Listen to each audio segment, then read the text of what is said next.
नमस्कार साथियों, चिरानिया क्लासेज में एक बार फिर से आपका हार्दिक स्वागत है। तो दोस्तों, आज हम लोग जो है वो क्लास 6 जो राजस्थान बोर्ड की जो साइंस की बुक है वो आज हम लोग स्टार्ट कर रहे हैं। दोस्तों, यदि आप रीट 2022 की यदि आप तैयारी कर रहे हैं तो ये जो वीडियो है आपके लिए काफ़ी ज़्यादा इम्पोर्टेंट रहने वाला है।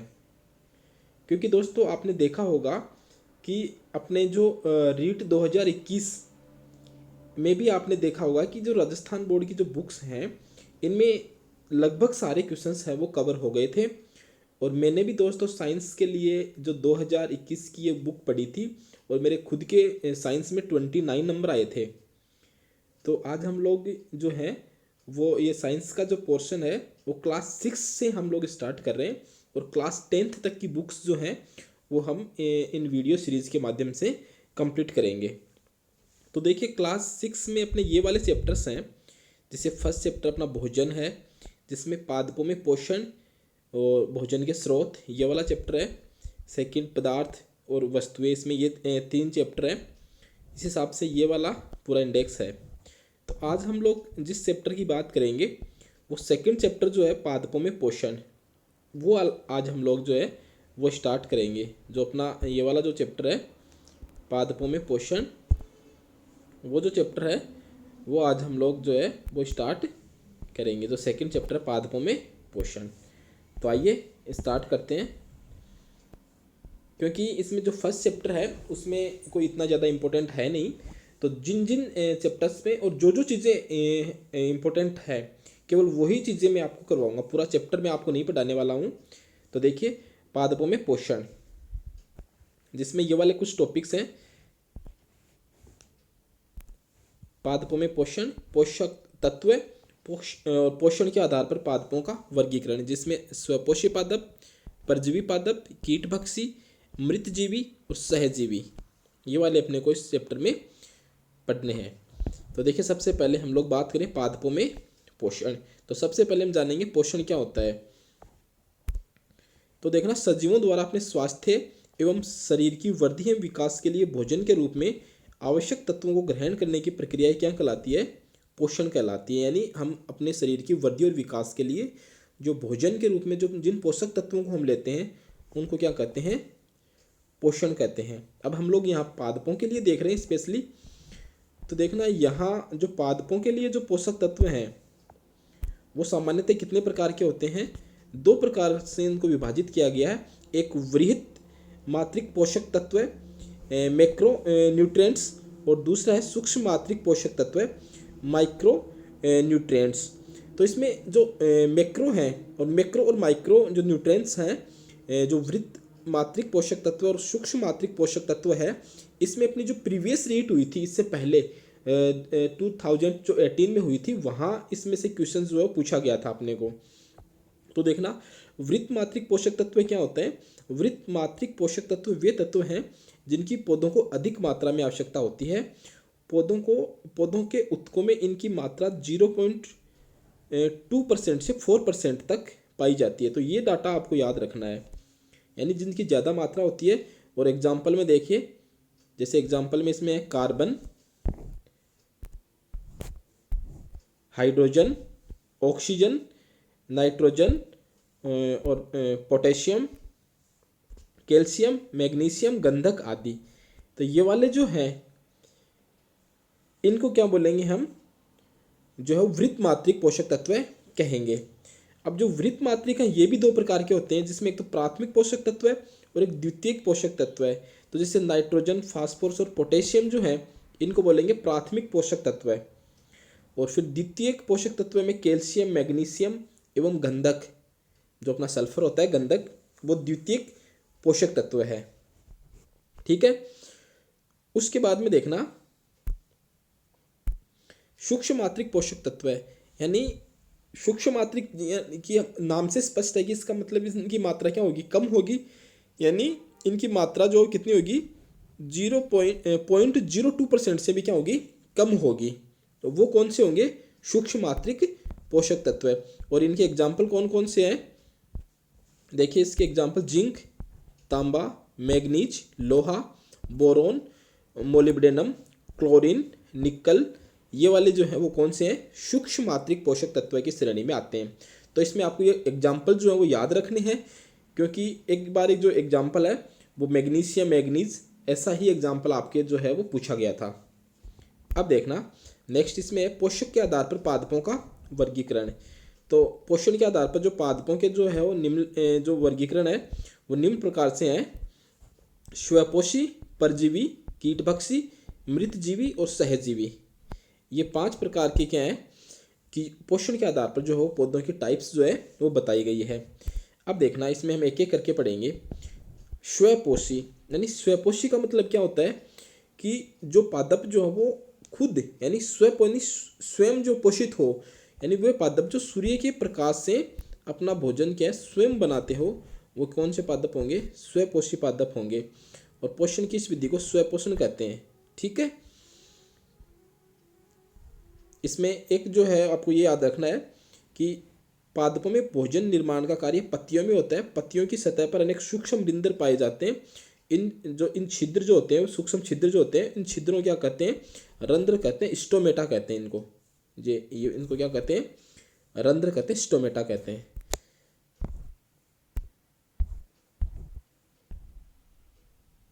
और एक यहाँ पे इसमें आपको ये वाला ध्यान में रखना है कि जो पादप जो स्वयं अपना भोजन बनाते हैं वो वाले तने में नली के समान वाहिकाएं होती है, जिनके द्वारा जल एवं खनिज लवण पत्ते तक पहुंचते हैं। और पत्तियों में जो हरे रंग का जो वर्णक पाया जाता है उसको क्या कहते हैं, पर्णहरित कहते हैं। क्योंकि जो स्वयं भोजन बनाएंगे तो पर्णहरित की उपस्थिति में इसमें क्या होगा, प्रकाश संश्लेषण होगा, फोटोसिंथेसिस की प्रोसेस होगी। जैसे इस एग्जाम्पल के माध्यम से आप समझ सकते हैं। जैसे ये वाला इसमें क्या है, जैसे कार्बन डाइऑक्साइड है तो सूर्य पर्णहरित और सूर्य के प्रकाश में जो है वो क्या बनाती है, कार्बोहाइड्रेट का, यानी कार्बन जो ऑक्साइड है वो किस में चेंज हो जाता है, कार्बोहाइड्रेट में चेंज हो जाता है। और जो लास्ट में फिर कार्बोहाइड्रेट भी किस में चेंज हो जाएगा, स्टार्च में रूपांतरित हो जाएगा। स्टार्च के रूप में क्या होगा, पौधों में संग्रहित रहता है। तो आप आई होप ये आपको ध्यान में रह जाएगा कि जो स्वयं जो बनाते हैं वो कौन से हो गए, स्वपोषी हो गए। इसमें आपको एक स्टार्च परीक्षण है, ये वाला आपको देखना है। इसमें आपको ये याद रखना है, ज़्यादा इसमें कुछ याद नहीं रखना है। इसमें केवल एक क्वेश्चन इसमें याद रखने योग्य है कि जो आयोडीन से क्रिया करके जो है वो कैसा रंग देता है, ये नीला रंग देता है। ये वाला आपको याद रखना है कि जो स्टार्च है वो आयोडीन से क्रिया करके कैसा रंग देता है, नीला रंग देता है। ये आपको इसमें ध्यान रखना है। अब देखना जो दूसरे प्रकार के पौधे हैं वो कौन से हैं, पैरासाइट या परजीवी। तो परजीवी क्या होंगे कि ये जो है वो अपना भोजन स्वयं नहीं बनाएंगे, किसी पे डिपेंडेंट रहेंगे। जैसे आपने अमरबेल देखी होगी, जो अमरबेल है वो दूसरे ही पौधों पर क्या होती है, उत्पन्न होती है। जैसे इसका एग्जाम्पल है अमरबेल या कसकोटा। तो आपको ये एग्जाम्पल इसमें ध्यान रखना है, केवल डेफिनेशन में इतना सा ध्यान रखना है कि परजीवी यानी दूसरे पर निर्भर हो, परजीवी दूसरे पर जीवित हो। तो इसका एग्जाम्पल क्या हो गया, अमरबेल या कसकुटा। देखिए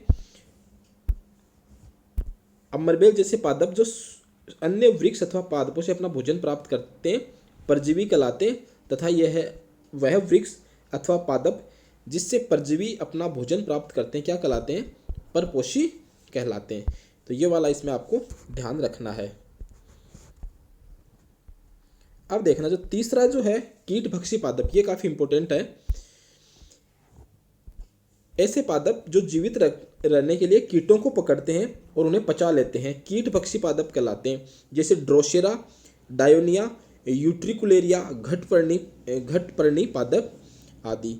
जैसे ये आप एग्जाम्पल देख पा रहे हैं, जैसे घटपर्णी पादप है, इसमें क्या होगा, जैसे ही यहाँ पे कोई पादप आएगा तो वो पादप जैसे ही यहाँ अंदर आएगा तो ये ऊपर जो ढक्कन सा लगा दिख रहा है ना आपको, ये बंद हो जाता है और वो पादप है वो अंदर क्या हो जाता है, पादप की मृत्यु हो जाती है।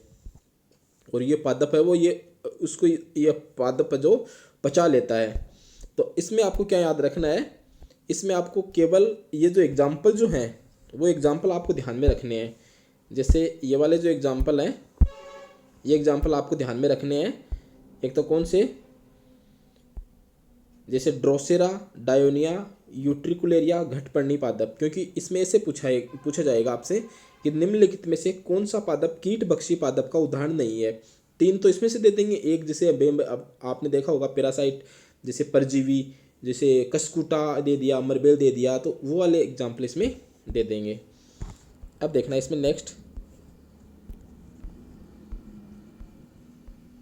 अच्छा एक इसमें ये वाली चीज़ आपको ध्यान में रखनी है कि ये पादप दलदली क्षेत्रों में पाए जाते हैं। इन क्षेत्रों में नाइट्रोजन अपर्याप्त मात्रा में होती है। ये पादप कीटों से नाइट्रोजन की पूर्ति करते हैं। तो पूछा जा सकता है आपसे कि जो घटपर्णी पादप है, या ऐसे पूछ लेंगे आपसे कि ड्रोसेरा है, वो पादप को पचा के कौन सी किसकी पूर्ति करता है, तो इसमें अलग अलग ऑप्शन दे देगा, इसमें एक नाइट्रोजन होगा, तो आपसे ये पूछा जा सकता है। नेक्स्ट इसमें देखना आपके मृतजीवी, जो मृतजीवी पादप है, इसमें क्या होगा कि ये जो पौधे होंगे ना मृतजीवी पादप, ये क्या होंगे कि जैसे गोबर, अचार, सब्जी, सड़ी गली वस्तु से क्या करेंगे, पोषक वो प्राप्त करेंगे। ठीक है, इन पौधों में क्लोरोफिल नहीं पाया जाता। क्या नहीं पाया जाता, इनमें क्लोरोफिल नहीं पाया जाता। जैसे मोनोट्रोपा, इस गोबर पर छत्रक, जैसे पहले हम छोटे थे तो हम कहते थे कि सांप की छतरी है, तो वो एक्चुअल में वो गोबर पर छत्रक है, वो कवक के रूप में या फफूंद के रूप में जिसको आप कह सकते हैं, वो है मोनोट्रोपा। ये एग्जाम्पल आपको ध्यान में रखना है। एक जैसे म्यूकर और एगेरिकस, ये क्या है, मृतजीवी पादप है। ये कौन से पादप है, मृतजीवी पादप है। मोनोट्रोपा इसमें कैसा पादप है, एक पुष्प के रूप, जैसे ऐसे सफ़ेद सफ़ेद से पुष्प, वाइट पुष्प है, तो ये मोनोट्रोपा क्या है, एक पुष्पीय पादप है। तो आपको केवल एग्जाम्पल इसमें ध्यान रखने हैं कि मृतजीवी पादप है, उनमें म्यूकर, मोनोट्रोपा, एगेरिकस ये वाले आएंगे। इसके बाद में देखो नेक्स्ट है सहजीवी। सहजीवी क्या होंगे कि कुछ जीव एक दूसरे के साथ रहकर भोजन, जल, पोषक तत्व, रहने का स्थान आपस में बांटते हैं। इस प्रकार के जीवन को सहजीवी तथा साथ साथ रहने वाले पादपों को सहजीवी पादप कहते हैं। इसमें आपको एक एग्जाम्पल याद रखना है, लाइकेन जो है, काफ़ी ज़्यादा बार एग्जाम में पूछा गया है कि लाइकेन जो है ना, वो कैसा पादप है, एक सहजीवन का उदाहरण है। लाइकेन जो है वो एक सहजीवन का प्रारूपिक उदाहरण है, क्योंकि लाइकेन में कवक और शैवाल जो है वो क्या रहते हैं, साथ साथ रहते हैं। शैवाल में क्या होता है, क्लोरोफिल होता है, जबकि कवक में क्लोरोफिल नहीं होता है। ये वाला भी पॉइंट आपको ध्यान में रखना है। तो ये वाला मैंने बता दिया कि लाइकेन में कवक और शैवाल जो है वो सहजीवन का उदाहरण। देखिए कुछ क्वेश्चंस देख लेते हैं। जैसे एक क्वेश्चन है, मृतजीवी पादप है नीम, ड्रोसेरा, म्यूकर, अमरबेल। तो आपने अभी देखा होगा कि म्यूकर जो है वो कैसा पादप है, अमरबेल जो म्यूकर जो है वो कैसा पादप है, मृतजीवी पादप का उदाहरण है। आपने अभी देखा था मृतजीवी में कौन कौन से थे, मृतजीवी में म्यूकर, एगेरिकस और मोनोट्रोपा। तो इसमें कौन सा हो जाएगा, म्यूकर। सेकंड देखो, ऐसे पादप जो भोजन के लिए दूसरे पादप पर निर्भर रहते हैं, तो उनको क्या कहते हैं, परजीवी कहते हैं, पैरासाइट कहते हैं। इसका एग्जाम्पल आपने देखा था, अमरबेल या कस्कुटा। नेक्स्ट तीसरा क्वेश्चन कौन सा है, कीटभक्षी पादप नहीं है, ड्रोसेरा, डायोनिया, यूट्रिकुलेरिया, ये कैसे पादप है, घटपर्णी, ये कैसे पादप है, कीटभक्षी पादप है। तो अमरबेल कैसा पादप है, ये पैरासाइट परजीवी है। तो इसमें कौन सा आंसर हो जाएगा, अमरबेल हो जाएगा। उसके बाद में लाइकेन पादप जो है वो कौन कौन से उसमें साथ साथ रहते हैं लाइकेन में, तो आपने देखा कवक और शैवाल वो साथ साथ रहते हैं। तो ये कुछ अभ्यास क्वेश्चन थे। तो ये वाला एक छोटा सा चैप्टर था, ज़्यादा कुछ बड़ा नहीं था इसमें, लेकिन एग्ज़ाम के पॉइंट ऑफ व्यू से काफ़ी ज़्यादा इम्पोर्टेंट है। आप इसको देखिएगा। मिलते हैं नेक्स्ट वीडियो में। ये जो वीडियो सीरीज़ है आपके लिए एक बहुत ज़्यादा इम्पोर्टेंट है दोस्तों, क्योंकि हम राजस्थान बोर्ड की जो है वो बुक से ही आपके लिए बेहतर जो मतलब जो रीट 2022 में जो इम्पोर्टेंट जो चीज़ें वो आ सकती है, क्योंकि मैंने भी इन्हीं बुक से तैयारी की थी और मेरे काफ़ी अच्छे नंबर 29 मार्क्स मैंने इसमें आए थे। ठीक है दोस्तों, तो मिलते हैं नेक्स्ट वीडियो में, तब तक के लिए बाय।